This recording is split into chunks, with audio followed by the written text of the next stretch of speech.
We're going to be talking about Muddy's Pro Cam and see if it's actually worth it.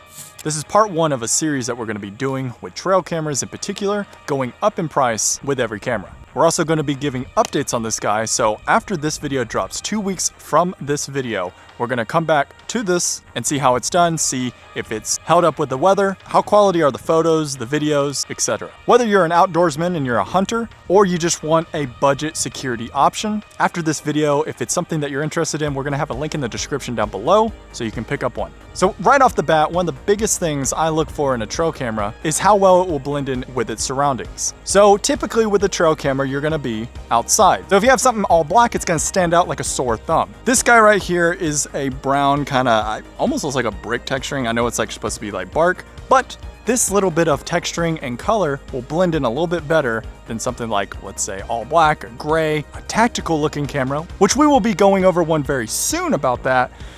There's pros and cons, but again, you gotta hit that bell notification to subscribe so you'll see all the videos. So this is what it looks like out of the box. Pretty small compared to my hand, and you can place this pretty much anywhere you can think of. They also give you a strap so you can wrap it around a tree, a post, pole. To open it up, you just have this little latch right here, and then you have your control panel. You have a couple of different presets right here, and then you can just have a custom mode right here. So as you cycle through, you can put in the date, the time, whether it's photo or video, how many bursts you want it to do, the delay. Basically, you can control this all from here, set the preset, lock it away, and then it's ready to go. So we have the camera set up here, and we're gonna be driving in and out of here. There's gonna be people moving, people doing stuff. So it's pretty much exposed to the elements. I mean, it's directly exposed to the sun when it comes up here. So we're gonna be testing how it does in really bright conditions, how it's going to do in weather. So it's Georgia, so we're gonna have like crazy weather like normal. And it's completely exposed. So there is no shading, there's no covering. The only shading it gets is what it's on, and that's pretty much it. There's absolutely no way you can get past this guy unless you go through the field.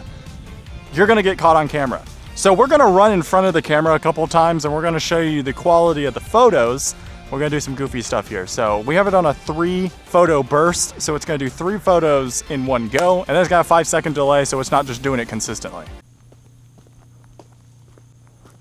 Let's see if it catches that.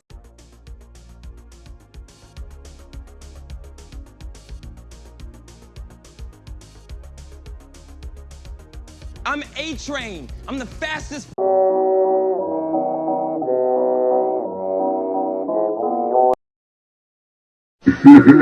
So they do give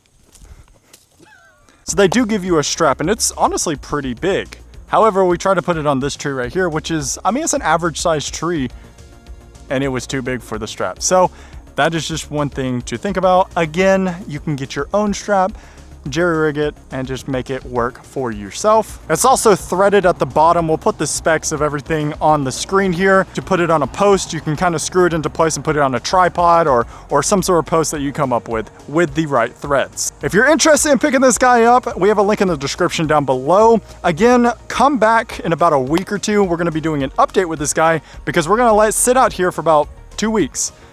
And then we're gonna show you the results and give you our opinion to see if it's actually worth 30 bucks. I mean, $30 is really not much to begin with. So far, we're pretty impressed with the quality of the photos. We're kind of just messing around with it. And I'm genuinely impressed with the build quality as well. We're gonna be also testing the battery life after this 2 weeks. So we have brand new batteries in there, and we're gonna see how much it depletes it within that time period.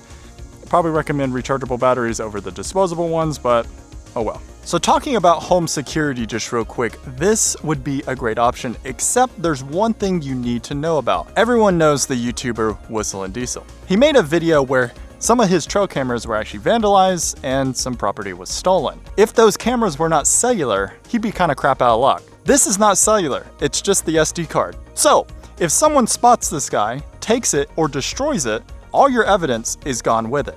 So that is just one thing to note if you're going to use it for home defense. And we're going to show you later on the channel some options that are cellular and also meant for more home security. Unfortunately, you can't put a 64 gigabyte SD card in there. I have no idea why. I think it's limited to 32. So that is kind of a common thing with these more budget trail cameras. We're going to be leaving links in the description down below for the right SD cards and the camera itself if you want to pick one up.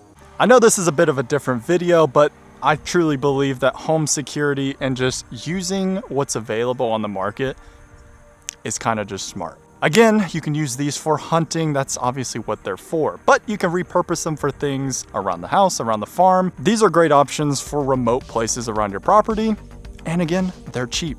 Great example with the whole Whistle and Diesel thing. Granted, he has a lot of money, but let's say you don't have a lot of money. If you set up 2 of these guys, one that's a little bit more visible to where they might destroy it or might go after it, but you have one that's hidden, well, you get them on the act and they would never even know. And at the end of the day, if they destroy them, they're 30 bucks. It's really not much gone. We hope you enjoyed the video. Hope you got some information out of this. And again, we're not done. We're gonna give this some time. We're gonna let it be exposed to the elements. We're gonna see how it performs. And then we're gonna get back to you. We'll see you in the next one.